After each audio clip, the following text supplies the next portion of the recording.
How would you like a 15% discount to my daily email, the stack of stuff, the show notes, discounts to the conference, all of that? All you need to do is text the word show to 33777. You'll get the annual subscription with a 15% discount to my daily email. You'll get the stack of stuff, the links to the show notes, discounts to the conference, and so much more. All you have to do is text the word show, SHOW, to 33777.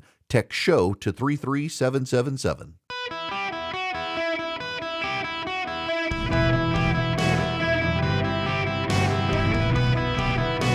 Welcome to the Eric Erickson Show podcast, Hour 2. Welcome. It is Eric Erickson here. The phone number, 877-973-7425, should you wish to be on the program. You may not be aware of this, but we are not only now at the start of the second year of the Trump administration. Congratulations, progressives. You got 1,096 days to go.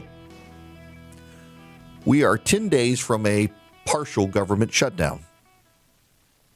The federal government has 12 or 13, I think 12 appropriations bills that have to be passed to do a budget. 6 have been, 6 are pending. One of them is the Department of Homeland Security. Progressives don't want to fund ICE. They want to restructure that department. And 100 progressives have said they will not vote for the Department of Homeland Security legislation so long as ICE is funded. Now, there's a catch. The One Big Beautiful Bill Act, the reconciliation package Republicans passed, directed money to ICE in that package separate from the appropriations process. So they can't actually defund ICE, but they're hoping that progressives are too stupid to know that. ICE is funded, and the Republicans did it separate from the appropriations process, looking ahead to what Democrats might do. And so this standing up of progressives claiming that they want to defund ICE, they can't do it in this appropriations process, even though they claim that's what they're going to try. But again, I mean, they know most progressive activists are too stupid to realize it. They also know the polling's not going well for them. I want to play you a couple of sound bites here. One of these is from Ayanna Pressley, one of the far left members, the House Progressive Caucus. Let me drill down into what it is that you and Senator Ed Markey have done with this bill. It grants citizens the right to sue federal law enforcement officers for civil rights violations. And if it passes, it will end qualified immunity, and that protects officers who engage in misconduct from civil liability. So as we witness this aggressive and many would say illegal actions by ICE in American cities, what do you hope is the effect of this bill? Well, again, the history here. ICE has only been in existence since 2003. And when I ran for Congress in 2018, I've been calling for the abolishment of ICE. We see what's happening right now where they're terrorizing communities, but it's also what's happening behind the wall with ICE, people that are dying in custody. So this agency must be abolished. In the meantime, we need to pursue accountability. And what I hope will happen is that people will link arms and join with us in defense of our neighbors, in defense of our communities. And if there cannot be justice, because justice would mean that all those lives we've been robbed of, they would still be with us. But there must be accountability. There must be accountability. They want to defund it. Now, this is Pramod Jayapal, one of the other progressives who's dancing around the issue now, as the polling suggests deportations are still popular.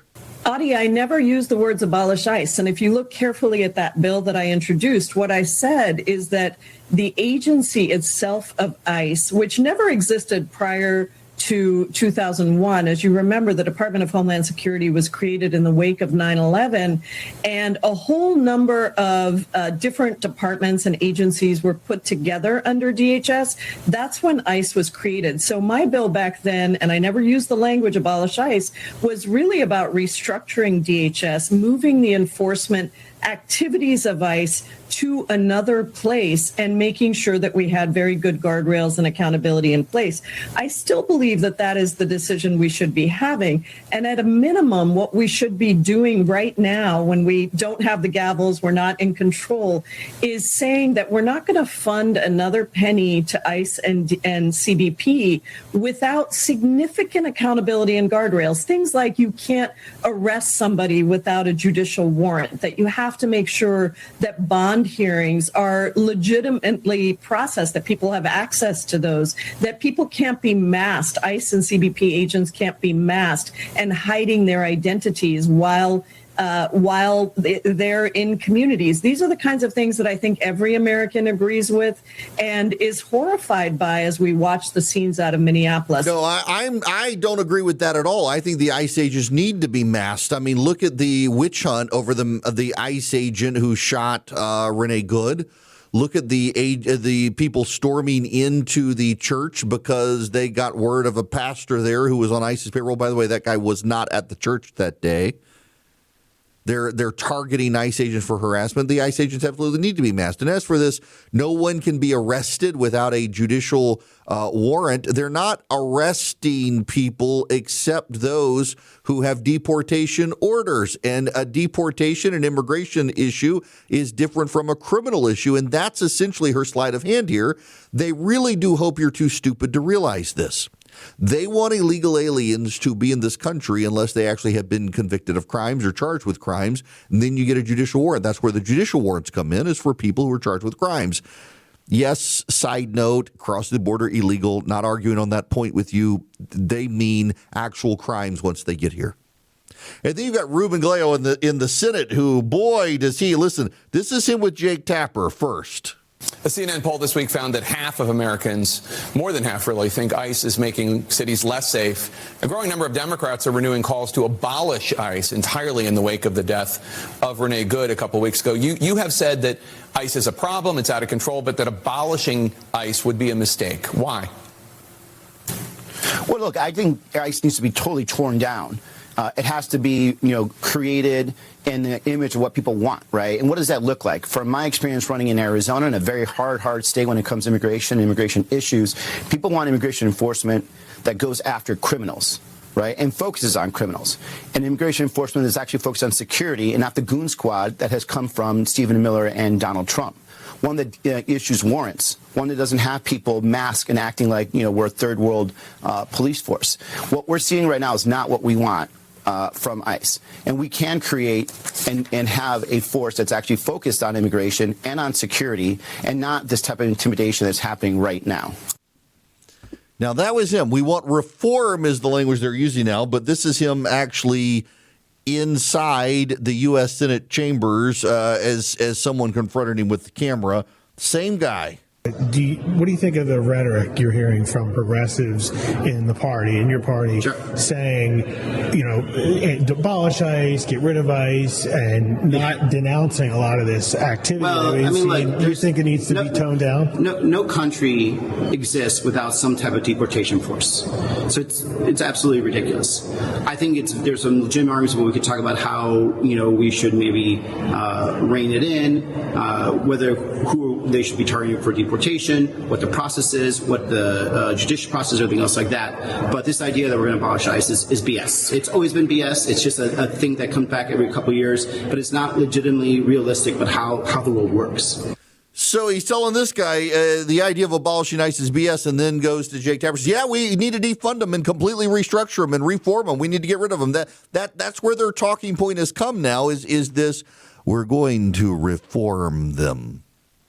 By reforming them, they mean getting rid of them. Democrats, here's the thing. Yes, polling suggests Americans right now are concerned that ICE is being too heavy-handed. That polling will change as you guys invade churches and defend it. But also, you guys need to be mindful of the fact that Americans still support deportations of illegal aliens. They may think ICE is doing it too heavy-handedly, but they still support the deportations. That gets me back to the conversation I played earlier in the show with the lawyer on CNN who is explaining the law. She's explaining the law that these people who invaded the Church of Minnesota are they're guilty of a FACE Act violation. Just on the plain text of the law, they're guilty. She's sitting next to this progressive podcast woman who goes nuts over this, and I want you to listen to this. Going into churches. Donald Trump said they were allowed to go into churches. They're going to schools. They're picking out parents from drive-by lines. And these people in the neighborhood just found out that their pastor of the church is a high-ranking ICE official. So I think if you're a church that has an ICE person as a pastor, it's already political, and he's running the church. Like, at the end of the day, I don't think this has... I know, but I don't think this has anything to do with faith, and I think that the community is making it a faith issue. I think this is about politics and power. Faith, and I'll tell you what, it was inside a church, and religious practice was going on inside the church. Now, here's the thing. This prosecutor who's talking right now is a progressive who, in a little while in the struggle session, will go after Scott Jennings for something he says. She's a progressive, and yet she's a progressive who knows the law and is simply trying to explain the law to a wackadoo progressive who doesn't care about the law because she's overly emotional.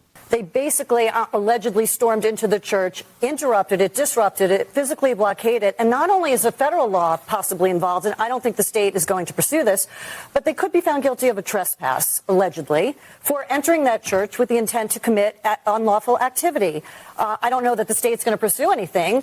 The feds definitely have signaled they are. Yeah, and I think they need lawyers at this point. But I think the feds are signaling that they are in many ways. Like, Todd Blanche is here saying the full weight of the law. We're sending the FBI, the DHS, all these people in because these people stormed a church. This is the same Todd Blanche that's saying we are not investigating our officer shooting someone in the face. Like, if you are more upset about a group of people storming in and chanting in a church than you are about a civilian being shot in her own car in her own neighborhood, then I think we've lost the plot here. I agree with you that the way the government has executed their entire business in Minneapolis has been disgraceful and frankly un-American, the way they're behaving. But ICE is law enforcement. They do have rights to be in certain places at certain times. You have the right to free speech, but the manner and place of your speech can be controlled and is controlled by First Amendment guidelines and case law. So I think they have a problem from what they... This isn't just a matter of the law. This is the thing that just kind of blows my mind here is this isn't a controversial statement of the law. This is the law. And yet progressives want to ignore the law. They want to ignore this law, not all laws, but this law, which again, as well, is kind of funny to me to watch this. They can't recognize exactly how far they've stretched the bounds of their behavior, in large part because they themselves have no bounds of law. They view this as a morally righteous cause. And so with that comes defunding ICE. They've begun to justify all of their actions as morally righteous. And if you believe your actions are morally righteous, who among us can tell you to stop them? And they've decided that their moral righteousness trumps the moral ability and righteousness of people going into a church. And the progressives have decided that they get to determine that there should be no deportations, and they're willing to shut down the government again in 10 days to stop the deportation of people unless they're charged with crimes in federal court. And even then, I would note in Minnesota, they don't want to deport those people. They want to protect them from ICE. This is the wild and crazy place where we are now. The left has defined by the mob what is morally virtuous. And by the way, it is. It is the mob defining moral virtuousness. It is the mob doing it. There's no God. There's just the mob.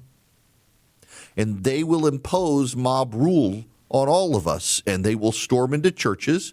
And they will justify storming into churches just so they can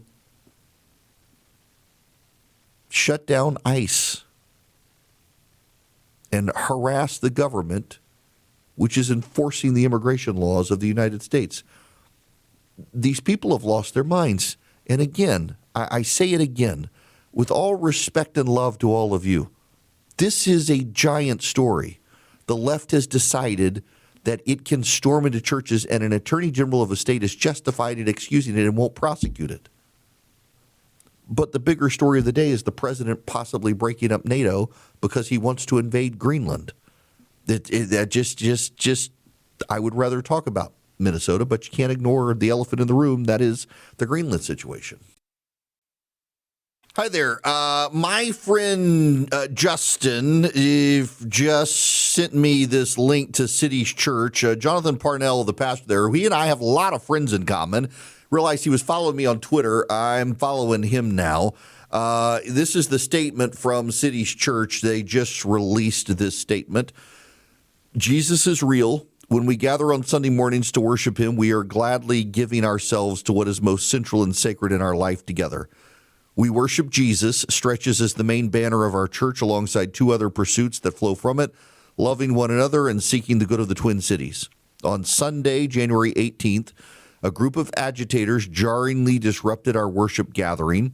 They accosted members of our congregation, frightened children, and created a scene marked by intimidation and threat. Such conduct is shameful, unlawful, and will not be tolerated.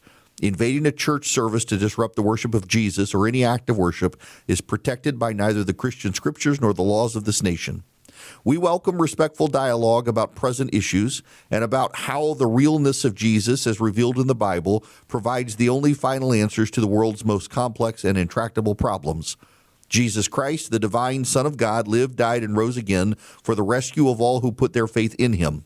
He offers a love that transcends cultures, borders, policies, and politics. As those who have been loved and rescued by him, we will not shrink from worshiping Jesus, nor will we stop teaching and proclaiming the good news that Jesus is the Messiah. Church buildings are meant to be places of peace and solace where worshipers can hear and live out this message. We therefore call on local, state, and national leaders to protect this fundamental right. We are evaluating next steps with our legal counsel. Sincerely, the elders of City's Church. Pitch perfect. Good for them. What they did, these progressive activists, and now defending it, justifying it, claiming it was legal to do, should be condemned by everyone. You may not like what ICE is doing. You may be opposed to it. But storming into a church, scaring the children in the church, harassing the worshipers, this should not happen anywhere in the United States of America. And you will notice Tim Walz, the governor of Minnesota, is saying nothing about this and intends to do nothing about this while his attorney general is excusing it. You shouldn't. I've got a tankless water heater from Renai, and I love telling you guys about it because I love when I can take a shower at night after both of my kids have taken a shower. And unlike our old tank water heater, we had an electric water heater.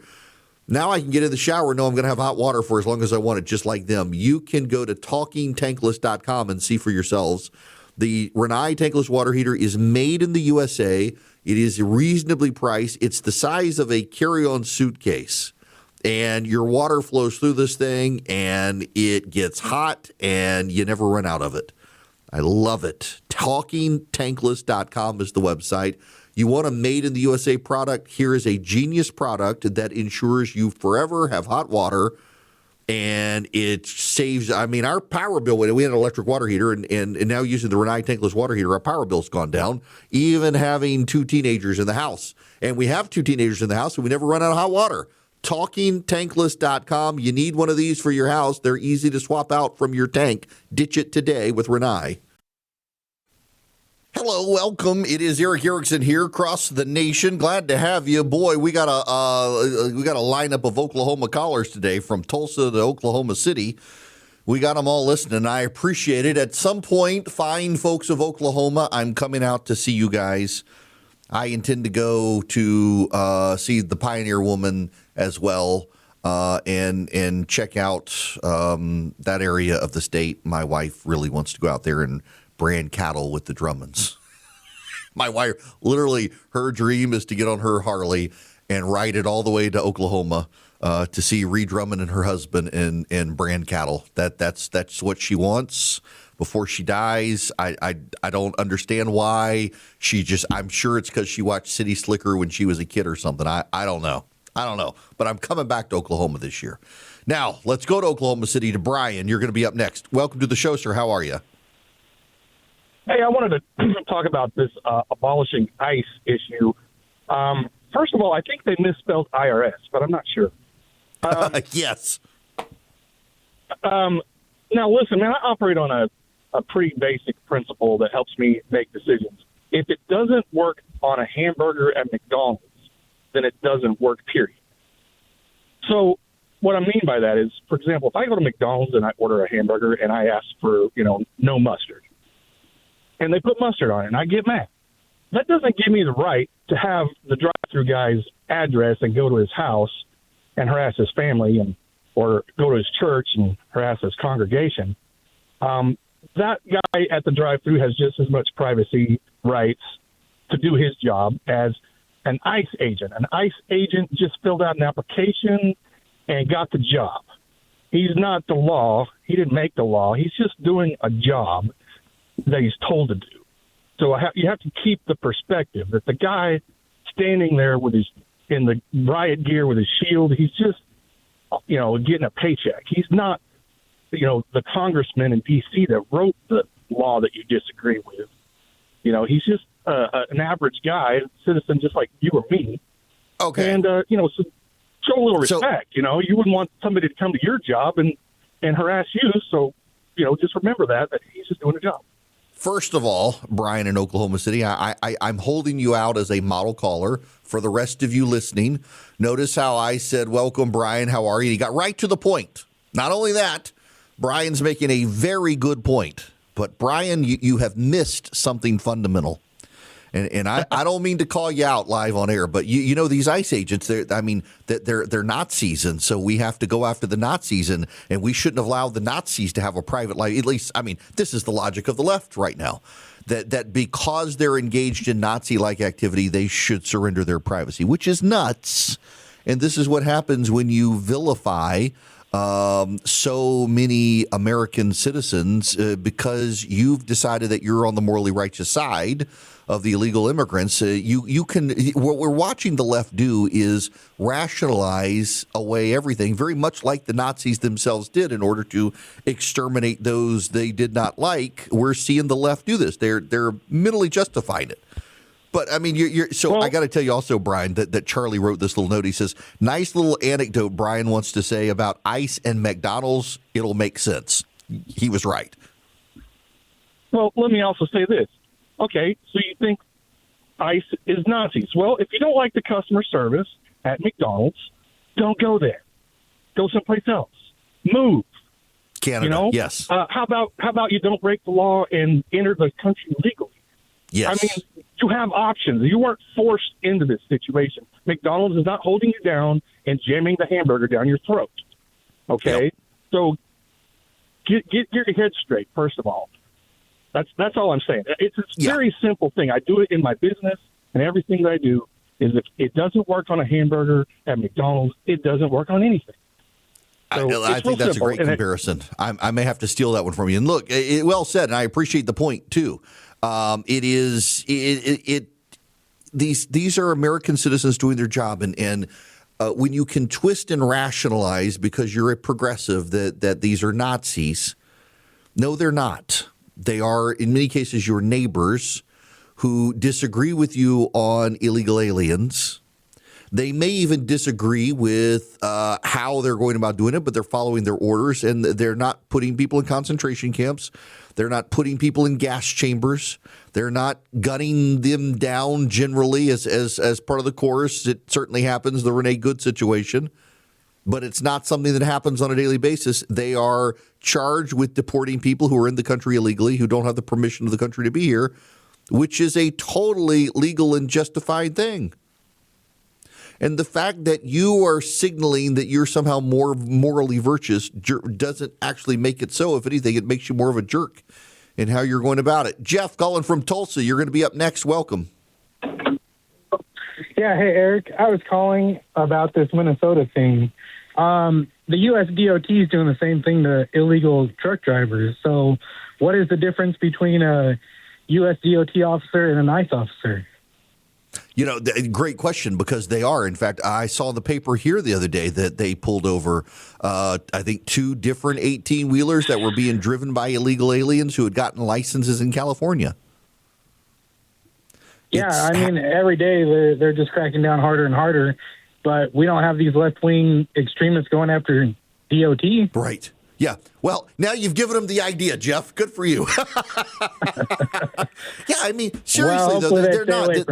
And by the way, it's also, this is happening in Minnesota and not in Oklahoma or Georgia because our governments are cooperating with the federal government. It's Minnesota that's chosen not to cooperate. Not only to not cooperate, but to encourage the harassment of people in church. Brad, you're up next. Welcome to the show.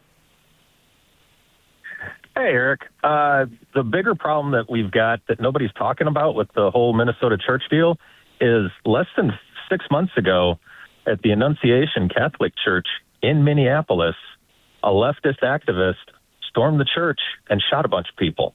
Oh, I'm glad you brought that up. Now the state attorney general is blowing this off. Yeah. And the mayor, all of them are blowing it off, and they're justifying it. And when we keep hearing on the news that, these children were terrorized in the church, I think a lot of people are blowing that off, thinking it's not a big deal. But just 6 months ago, those kids saw the news of kids their own age getting shot and killed in church service. Yes. Yeah, look, you're absolutely right. And by the way, the Washington Free Beacon is pointing out today that there was a protester showed up at a mosque in Minneapolis a while back over the Somali fraud stuff. And Keith Ellison demanded the federal government prosecute them under the FACE Act, which he now says doesn't apply to protests in churches.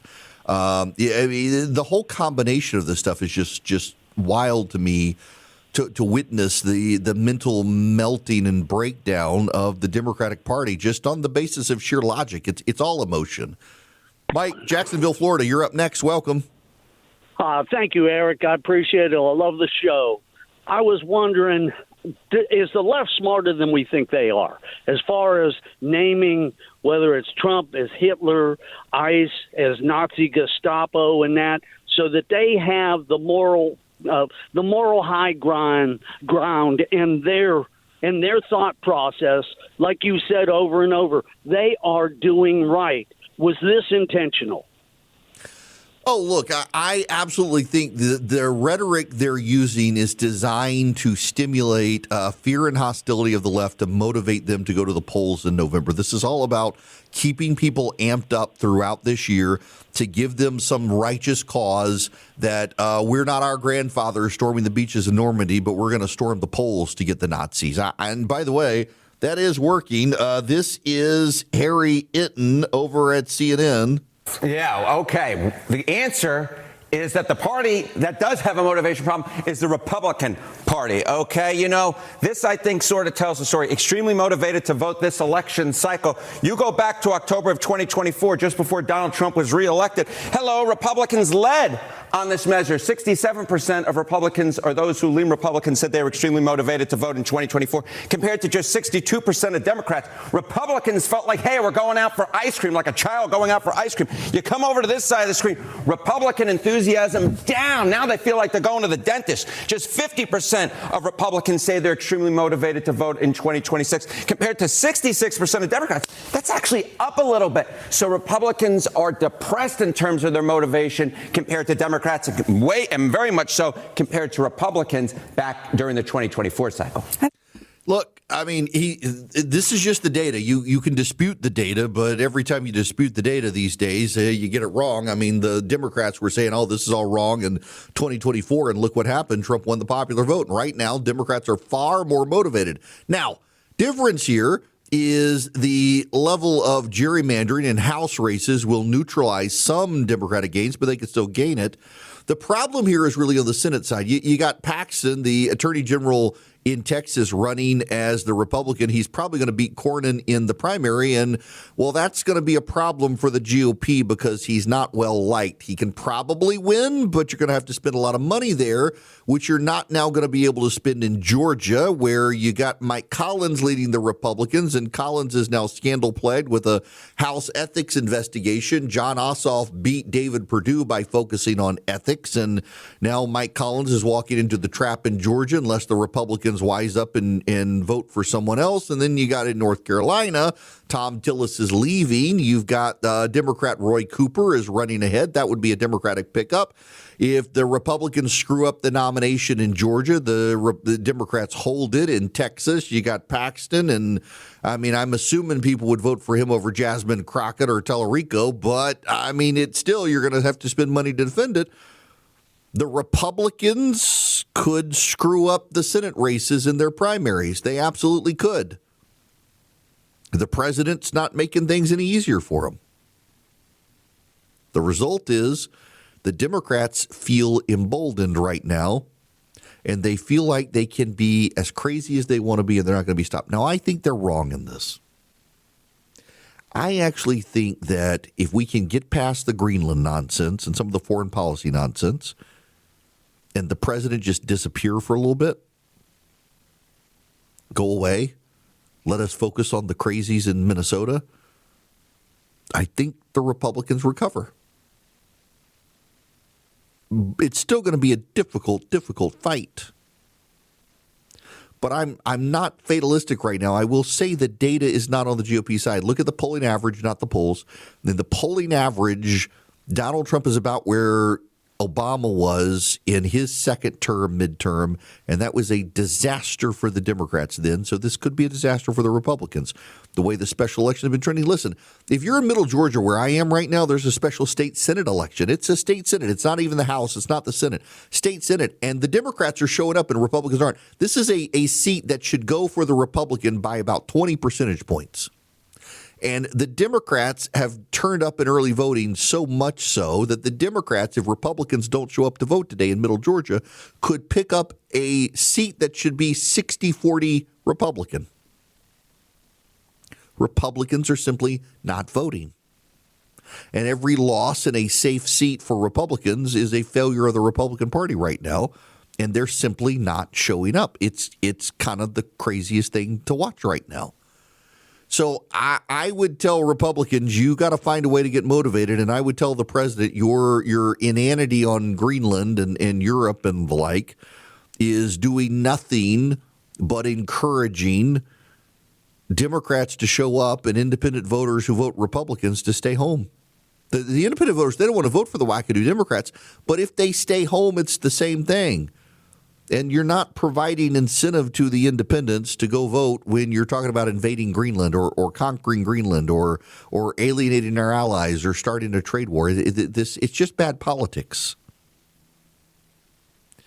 We got to do what we can to stop the left because they're imposing their left-wing monoculture. I was actually going to talk. I took phone calls, so I want to talk about left-wing monoculture.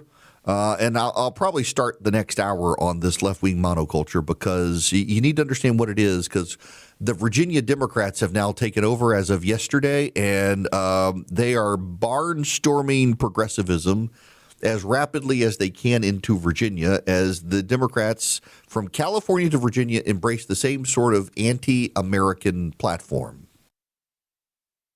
Hello there. Welcome. So this is interesting. Have you kept up with this case, Timothy Busfield? He was the actor. He starred, I guess, in The West Wing at some point. Underage twin boys accused Tim Busfield of sexual misconduct.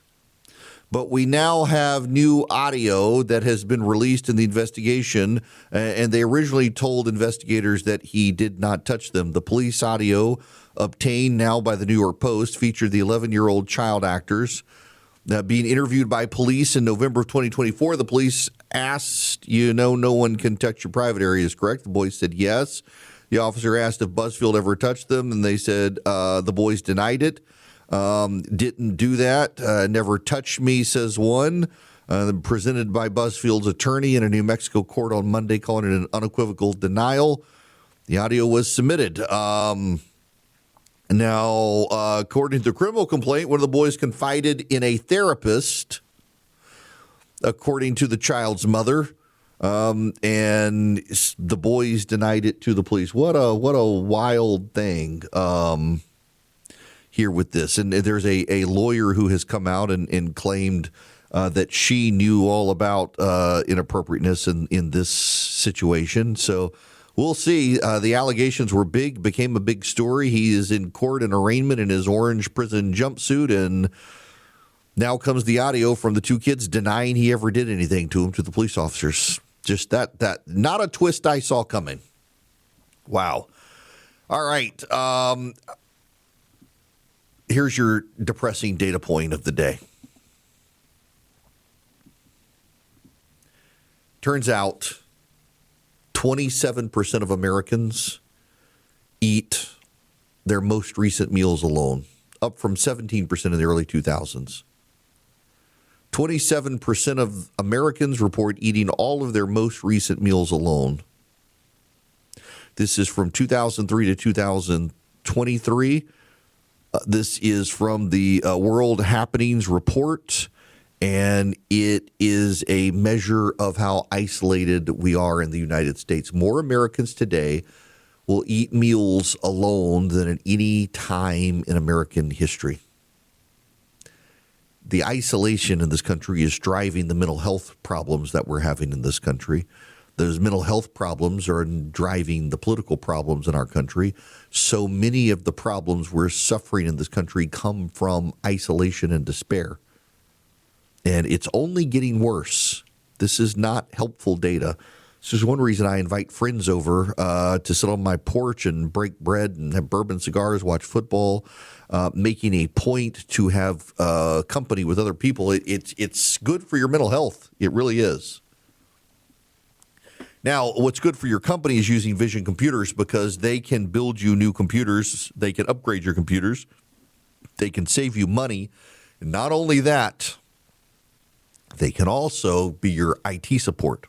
Whether you're in it for yourself or you run a small business, you need great IT support for yourself, for your employees, to make sure you can stay online, to make sure you can stay productive, to make sure your computers are working for you. You're not working for your computers. That's where Vision Computers comes in.